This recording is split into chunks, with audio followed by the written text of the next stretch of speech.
संकट दूर करने वाली, मन की इच्छा पूर्ण करने वाली, धन वैभव देने वाली, हर प्रकार की परेशानियां दूर करने वाली, ऐसी है संकटा माता।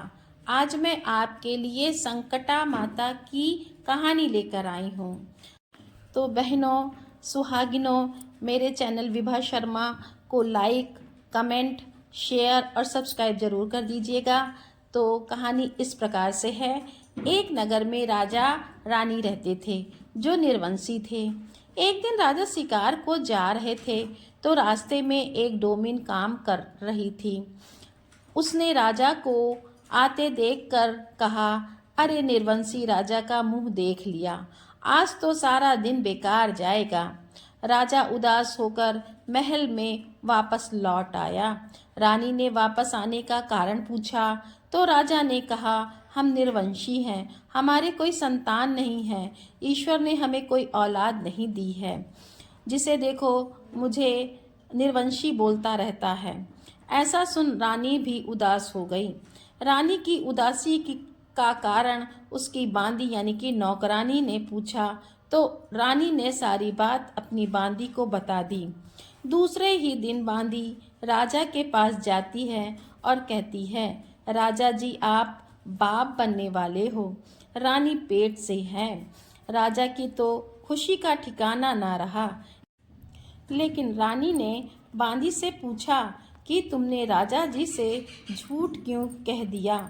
जब वह मेरे पास आएंगे तो क्या करूंगी? कहकर रानी घबरा गई।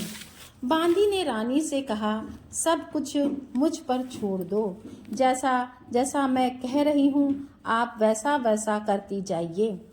जब राजा रानी से मिलने आते हैं तो बांदी पहले ही आकर राजा जी से बोल दिया कि अब रानी पेट से है, आप रानी से 9 महीने नहीं मिल पाएंगे। राजा रानी से मिलने का इंतजार करते रहे और उधर रानी दिन पर दिन घबराती रही कि जब 9 महीना पूरे हो जाएंगे तब क्या होगा। जब 9 महीने पूरे हो गए तो राजा रानी से मिलने आए तो बांदी ने राजा से यह कहकर रानी से मिलने से मना कर दिया कि अभी आप रानी से नहीं मिल सकते। जब बच्चा हो जाएगा तब आप जच्चा और बच्चा दोनों से मिल पाएंगे। राजा जी वापस हो जाते हैं। 9वां महीना पूरा होने के बाद एक दिन बांदी ने राजा जी को बताया कि राजा जी आप बाप बन गए हैं, रानी को बेटा पैदा हुआ है। राजा की तो खुशी का ठिकाना ना रहा। वह बेटे से मिलने के लिए दौड़े तो बांदी ने मना कर दिया कि जब तक छठी बरह नहीं हो जाता तब तक आप रानी और बच्चे से नहीं मिल सकते। राजा जी फिर वापस आ गए। जब छठी बरह हो गया तब राजा जी मिलने आए तो बांदी कहने लगी, बहुत मुश्किलों से राजा जी रानी को बेटा हुआ है, तो जब आपका बेटा जवान हो जाएगा तभी आप उससे मिल सकते हैं। इधर रानी बहुत घबराती कि जब झूठ पकड़ा जाएगा तब क्या होगा। इस तरह दिन बीतते रहे। जब रानी का बेटा जवान हो गया तो बांदी ने राजा को बताया कि उसका विवाह तय हो गया है, बारात लेकर चलना है। अब बारात की तैयारी हो गई तो राजा जी अपने बेटे को देखना चाहा। तब बांदी ने कहा, राजा जी आप को अपना बेटा फेरे के समय ही देखने को मिलेगा। बांदी ने 1.25 मन पिन्नी का दूल्हा तैयार किया और उसे दूल्हे की तरह सजाया गया। उसकी बारात निकाली गई लेकिन दूल्हे का मुंह ढका हुआ था ताकि दूल्हे को कोई देख ना सके। रास्ते में जंगल में संकटा माता का मंदिर पड़ा तो यह तय हुआ कि यहीं रात बिता ली जाए।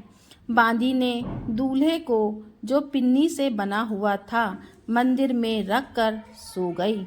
जब वह सुबह उठी तो देखा पिन्नी वाले दूल्हे की जगह चीटा चीटी बचे हुए पिन्नी को खा रहे हैं।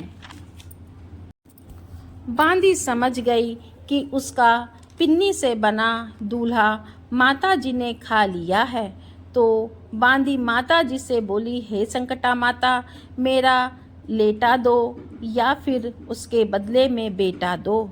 संकटा माता संकट में पड़ गई, बांदी का लेटा कहाँ से लाती। तब संकटा माता बांदी से बोली, मंदिर के पीछे 2 बालक खेल रहे हैं, जो पसंद हो ले लो। तब बांदी एक सुंदर से लड़के को ले आई, उसे दूल्हे के वस्त्र और आभूषण पहनाकर तैयार किया। धूमधाम से बारात चली और विवाह हुआ। जब फेरे पड़ रहे थे, तब राजा ने अपने बेटे का मुंह देखकर अति प्रसन्न हुआ।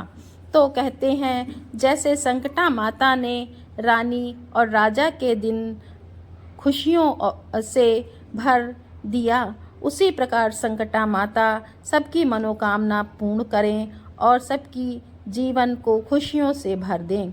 बोलो संकटा माता की जय हो। दोस्तों, आशा करती हूँ कि आपको यह वीडियो पसंद आया होगा। आपको कहानी पसंद आई होगी तो कमेंट में जय माता दी लिखें।